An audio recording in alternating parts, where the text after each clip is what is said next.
I'm Joan Lunden. Welcome to DirecTV Hometown Heroes.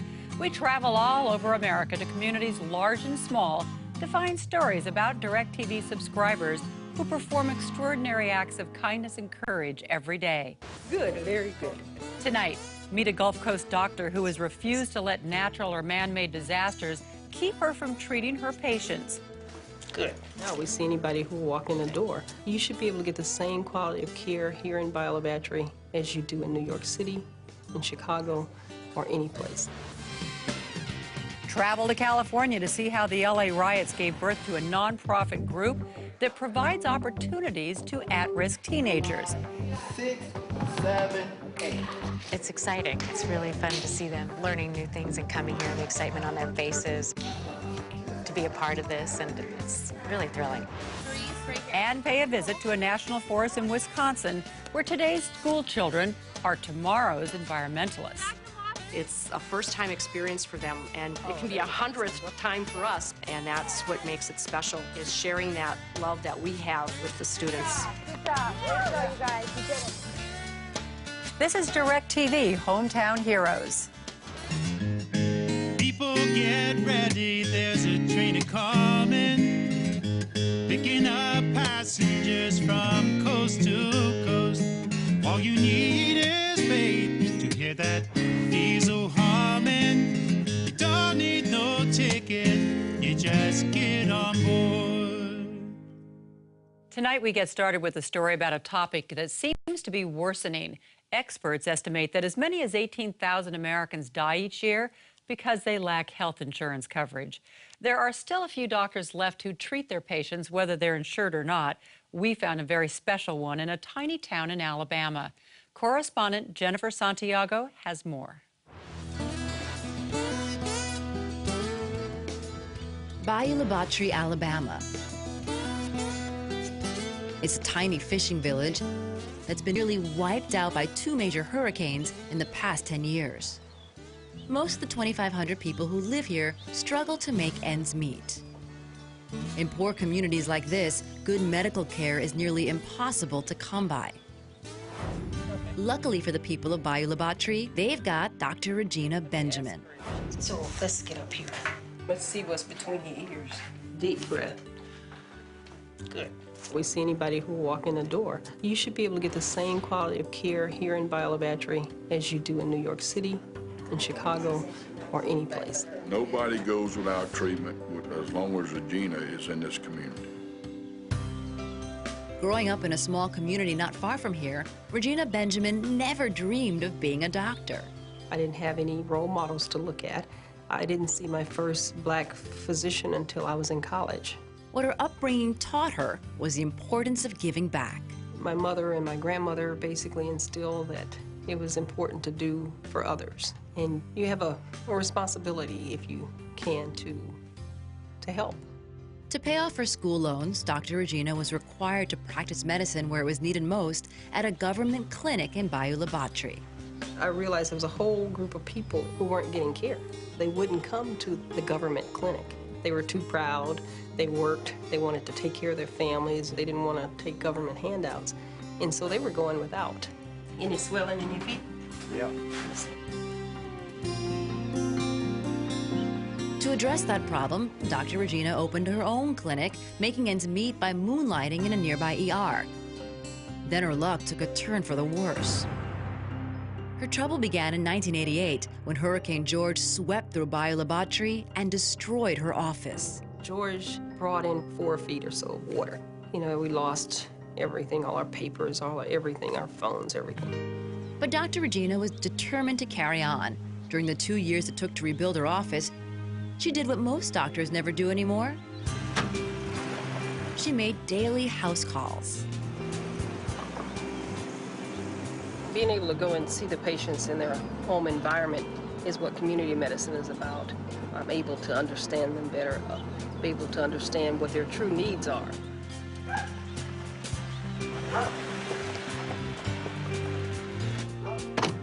Hello, how are you? Good to see you. Let me listen to you back. Okay. You can't teach people to do what she does. It's got to be in you, and just to be a doctor, you just use your head, but to help people, she had to use her heart. Dr. Regina reopened her clinic in 2000.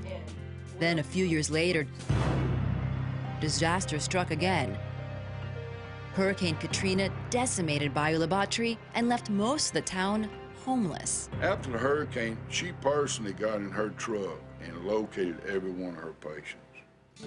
After that, Dr. Regina set up a makeshift clinic inside the community center where residents who had lost everything showed up in desperate need.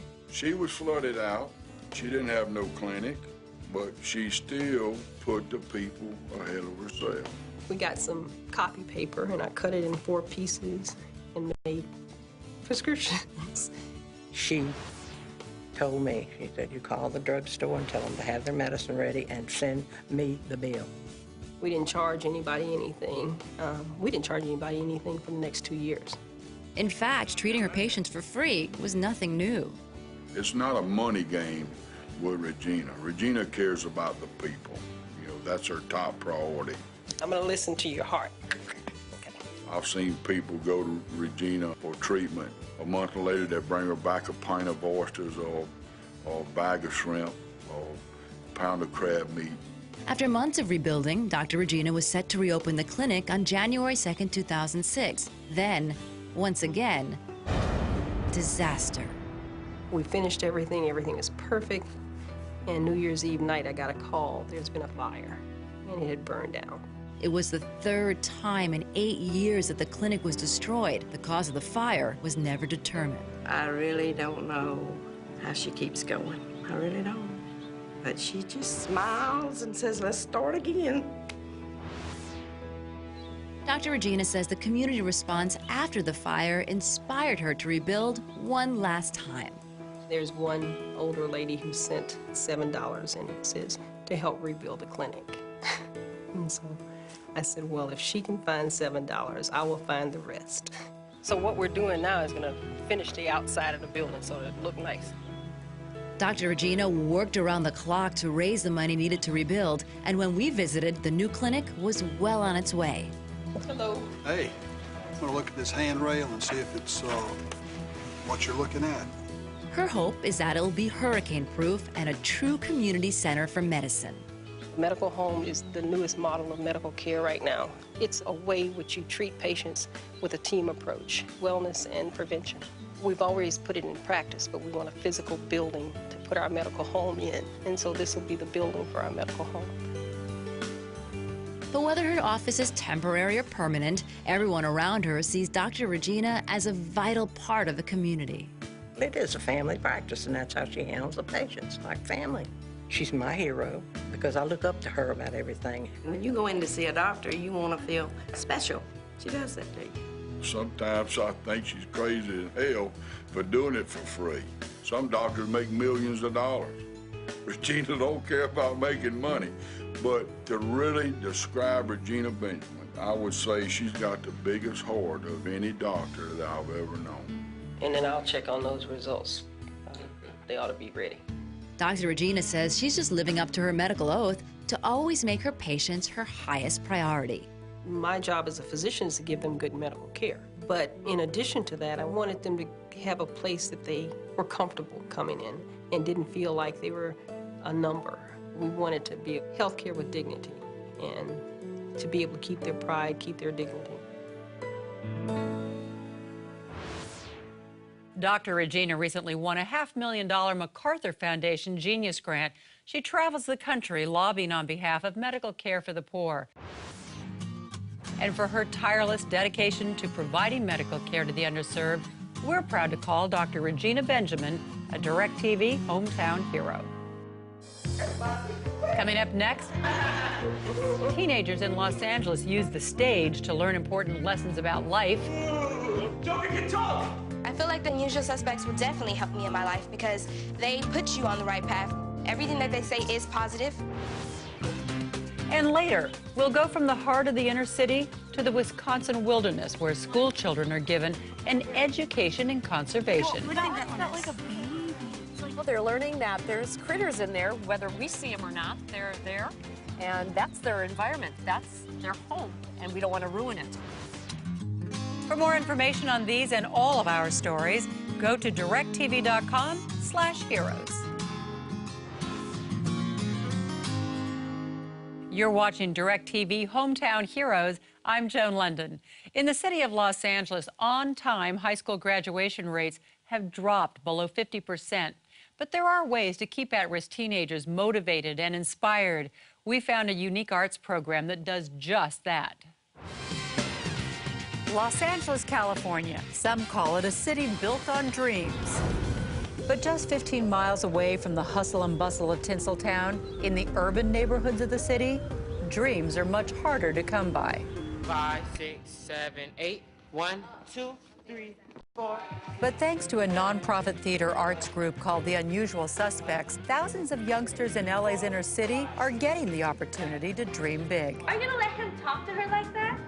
The Unusual Suspects lets at-risk youth express themselves by writing and performing in original plays, the kind of creative outlet that few teenagers have in lower-income neighborhoods. It's exciting. It's really fun to see them learning new things and coming here and the excitement on their faces and to be a part of this. I'm Buddy the Clown, and this is my dog Joker.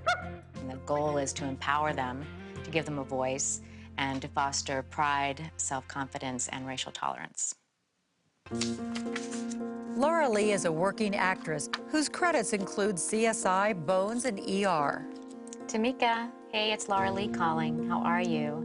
She created The Unusual Suspects after the LA riots in 1992. The streets were burning and our city was very segregated. So literally there was an ash coming down from the sky, and I thought, this is my city burning. And what can I do to turn this into something positive? Hi. I thought, how do we empower them? Let's give them a voice and let them tell their stories. Where did you learn that? Unusual Suspects inspires teenagers in a unique way, helping them to find their voice through workshops where they write and perform original play. Why you got such an attitude problem? None of your business. Feisty. Just the way I like. 17-year-old Galvin Mathis has a featured role in the current play, A Mile in Clown Shoes. Well, I played a role of Buddy the Clown.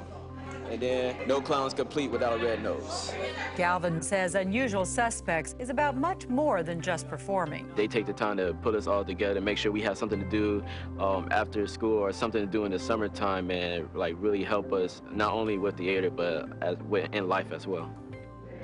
Look at this guy. Galvin's twin brother Devlin is his co-star. He says his time in the workshop has taught him lessons about tolerance. The Usual Suspects have taught me many things about life.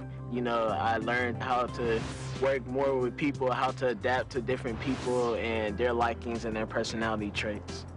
She want this main dish, not your ish. Your game is sorry. Your game is whack. You better watch your back. They see the humanity in each other, the compassion, the humor, and they get to know each other.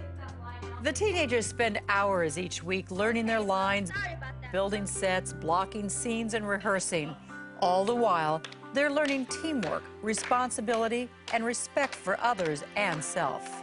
I used to have a problem being patient, things like that, but with the Unusual Suspects, you know, I learned to be more patient. For these students, The Unusual Suspects goes well beyond being just a place to perform. I look at the Usual Suspects program as a refuge from anything that's going on in my life because my parents are like split up and stuff, and my mom has stress, and so just that's a place where I can go and have fun and be myself. The Usual Suspects is my extended family. I consider them my, my home outside of home as well. I used to raise money, being a clown. Now I'm an MC and I'm holding it down. I'm just here with a mic in my hand. I ain't no joke. I'm a rapper. I'm a one-man band. After weeks of preparation, all the hard work and lessons learned culminate on opening night. I really don't think a lot before a show.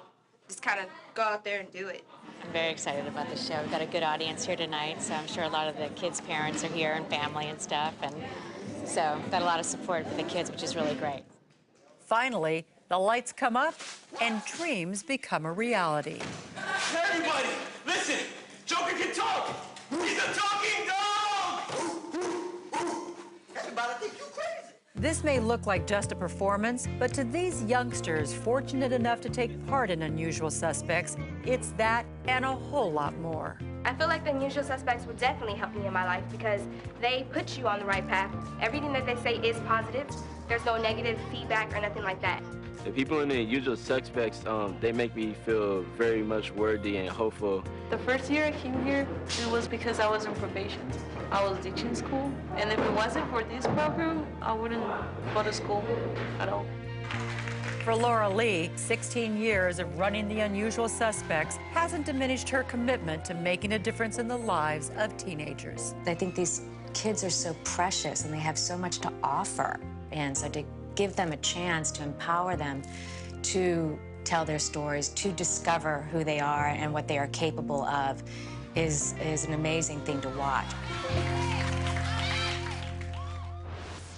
In addition to their work at area high schools, the Unusual Suspects also has programs in place in foster homes, juvenile hall, and the probation department. For giving at-risk teenagers a creative way to build self-esteem and tolerance, Laura Lee is a DirecTV hometown hero. Coming up next, a Wisconsin program that's inspiring the next generation of American environmentalists. Oh, there's something. Grab it. Okay, we'll put it in your, I'll hang on to this. Nature is important. The environment is important. To nominate a hero, go to our website at directv.com/heroes. Our next story takes us to Wisconsin, where a pristine national forest is the setting for school children from all over the region to learn what's at stake in preserving the environment. We sent correspondent Rachel Campos Duffy to find out more. This is Eagle River, Wisconsin. A tiny rustic town of less than 2,000 people. It's situated just outside Nicolet National Forest, a 650,000-acre wilderness that, on a fall day, can seem like paradise.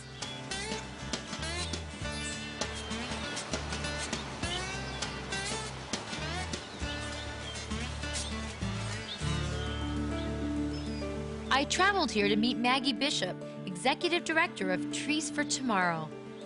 It's such a pretty fall day. Is this the best time of year to come out to Trees for Tomorrow? Anytime is the best time. Trees for Tomorrow is a nonprofit specialty school that uses exposure to this beautiful wilderness to turn children into environmental stewards of the land.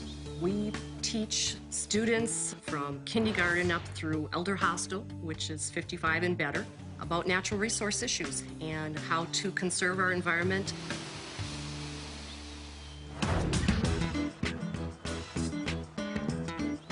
Hi, welcome. Every week, busloads of kids arrive at Trees for Tomorrow from all over Wisconsin, Illinois, and Michigan to spend several nights in dorms and take classes during the day. Raise your hand if this is your first time overnight away from home. Our four main focuses are, of course, forest ecology, water, soils, and wildlife. And those are all natural resources that we all have and depend on for our quality of life. Maggie told me there's no place like this anywhere in the country. Trees for Tomorrow is the only natural resource specialty school in the United States, accredited as a school, not a nature center, not an environmental center, but a natural resource school. The day we were there, I rode with a bus full of 7th graders from Garrett's Middle School, 30 miles outside Green Bay. Where are we going next? Catch some bugs.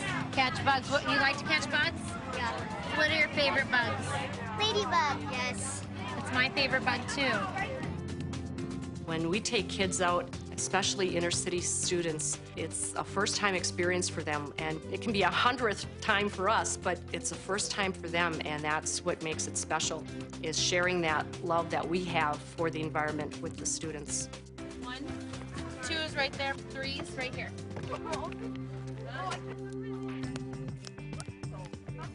It all starts with a class called Beavers and Bogs. So you can see some more fresh shoes over here. Here, the kids see a beaver habitat up close. See the ends of the sticks? You can see the teeth marks. You can actually see or feel all the different grooves that beavers have left behind. Then they wander through a bog, a mossy wetland that's also a complex environment of biodiversity. Feel how wet that is? Sphagnum moss can hold 25 times its weight in water.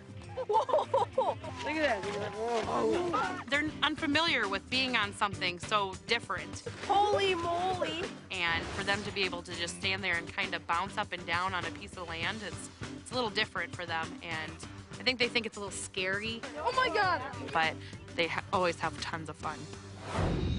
After that, there's a compass reading class. Then, the kids are sent into the forest, and they have to plot their way out using the skills they've just learned. All right, you guys have been dropped off here in the middle of this Nicollet forest. And what's your mission? We gotta get to the Blacktop Road, which is somewhere in that direction. We're not gonna get lost? Nope. All right, let's go. Now what do we do? Which direction now? Over this way. And like in that general vicinity. Yes! Yes! Yes! Get out of there! Woo! Finally, we found it out! Yes! Good job, good job. Way to go, you guys, you did it. Oh, there you go. Look. There's also what Maggie calls her water and critter class. Oh, there's something. Grab it. In this one, the kids learn to identify different levels of water quality based on what kind of critters they find in it. What do you want her to learn from this experience? That it's okay to touch bugs, for one thing. It's okay to get dirty? It's okay to get dirty. You know, they're learning that there's critters in there, whether we see them or not, they're there. And that's their environment. That's their home. And we don't want to ruin it. We want to make sure that we put them back. We want to treat them nicely when we have them out, but we want to put them back so they can go back to doing their thing. Environmental lessons are taught every step of the way here. At dinner, there's a zero waste challenge. We are going to have a goal here. You're going to try and only take what you can eat and then try not to waste any of that. Here, the kids are taught the value of choosing small portions and finishing them. Hi, would you like pudding? There you go.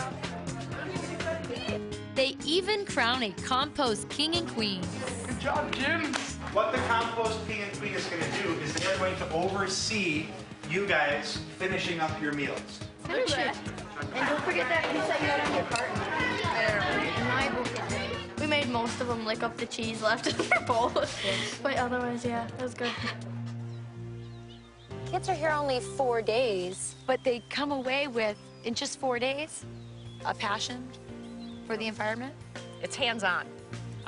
You can read about it, you can hear about it, but it's that hands-on experience that really drives home that nature is important. The environment is important. Maggie told me that she never gets tired of sharing her love of the environment with these kids. I believe in Trees for Tomorrow. I believe in what we do. I believe in the service we provide to our schools. And to those who work with her, Maggie's a source of ongoing inspiration. Maggie's a great director. She's got the passion. She's always had the passion. She loves it. She loves Trees for Tomorrow and the history about it. And she's a great person to work for. She's wonderful. She's absolutely wonderful. You can tell that she cares about the kids and she cares about getting involved. And learning is so important to everything that we do here. And she's a lifelong learner. And I think that really is key to her being a good leader here. How does it make you feel to know that you have an impact on the next generation of environmentalists? That's our goal.